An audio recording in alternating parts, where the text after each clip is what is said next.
கோயில் அந்த மாதிரி சக்தியான இடம் இல்லை சாமியை பற்றி பேசிகிட்டு இருக்கும்போது எப்பவுமே சாமி வரும், அதாவது அருள் வரும்.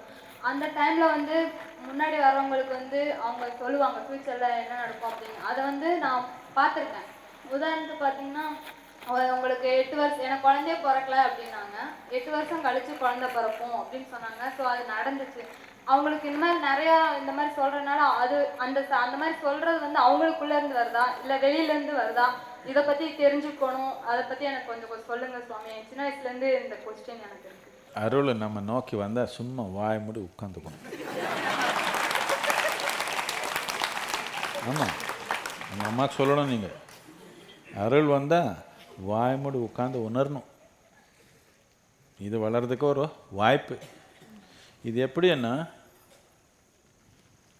நமக்கு தாகமாக இருக்குது, யாரோ தண்ணி கொடுத்தாங்க, நான் அவர் மேலே துப்பிட்டோம்.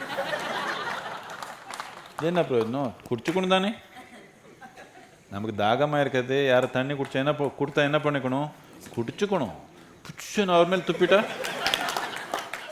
யார் நம்ம முன்னாடி வந்தவர் மேலே துப்பிட்டா எப்படி? அப்படி துப்ப வேண்டாம். யார் தண்ணி குடித்தாங்கன்னா குடிச்சுக்கணும். குடித்தா உயிர் வளருது. துப்பிட்டா என்ன வரும்? சும்மா ஒன்று இப்படி வந்தால் அது ஏதோ வச்சு ஏதோ பண்ணிடணும். சும்மா ஒரு சின்னது ஒரு சக்தி வந்தால் அதுக்கு ஒரு கடை வச்சிடணும். நாம் வேண்டாம் அப்படி. அவருக்கு 8 வருஷத்துக்கு அப்புறம் குழந்தை வருதுன்னு சொல்லிட்டு என்ன வந்துடுச்சு அவருக்கு? எப்படியோ வருது. நீங்கள் சொல்லிட்டு என்ன வந்துச்சுன்னு கேட்குறேன். 8 வருஷத்தில் வருது, 4 வருஷத்துக்கு வர மாதிரி பண்ணிட்டாங்களா? ஒன்றும் இல்லை. எப்படியோ 8 வருஷத்துக்கு வரும். நீங்கள் என்ன சொல்கிறதுன்னு கேட்குறேன். சும்மா இருக்கிறது தானே. சும்மா இருக்கிறது கற்றுக்குங்க. இப்போ தியானம் எல்லாம் பண்ணி நாம் எவ்வளோ சோதனை பண்ணி இந்த மாதிரியெல்லாம் உங்களுக்கு வரக்கூடாதுன்ற மாதிரி அருளிங்க பண்ணுறது, தயார் பண்ணுறது ஈஷால. என்னத்துக்குன்னா எல்லாரும் ஒரு கடை வச்சிடுவாங்க. இல்லைன்னா வேற ஒன்றும் பண்ண மாட்டாங்க. இவர் எல்லாமே உட்காந்து மரத்து கீழே கிளி வச்சு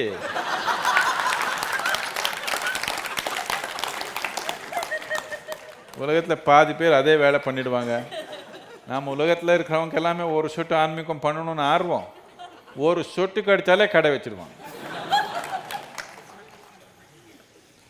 அதனால அருள் வந்தாலும் ஒன்றும் கடித்த மாதிரி இருக்கக்கூடாது.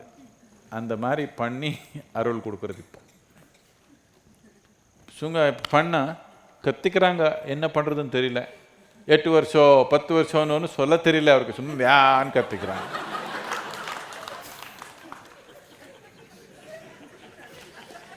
கொஞ்சம் அவருக்கு வேறு மாதிரி இந்த அருளில் வேறு மாதிரி பண்ணி கொடுத்தா எல்லாம் கடை வச்சுட்டு உட்காந்துருவாங்க. மரத்தில் இருக்க கிளி பிடிச்சி உட்காந்தா பிழைப்பு நடந்துடும். வேற ஒன்றும் நடக்காது. பிழைப்பு மட்டும்தான் நடக்கும். பிழைப்பு நடத்துறதுக்கு கை கால் இருக்குது இல்லையா? ஏதோ ஒன்று பண்ணிக்கலாம் தானே. பிழைப்புக்கு கை கால் உபயோகப்படுத்திக்கலாம், அருள் உபயோகப்படுத்திக்க வேண்டாம். அருள் உங்கள் வளர்ச்சிக்காக.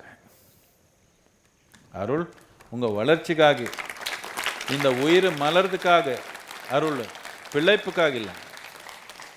பிழைப்புக்கு கை கால் கொடுத்துருக்குறாங்க இல்லையா? உபயோகப்படுத்துறது தானே.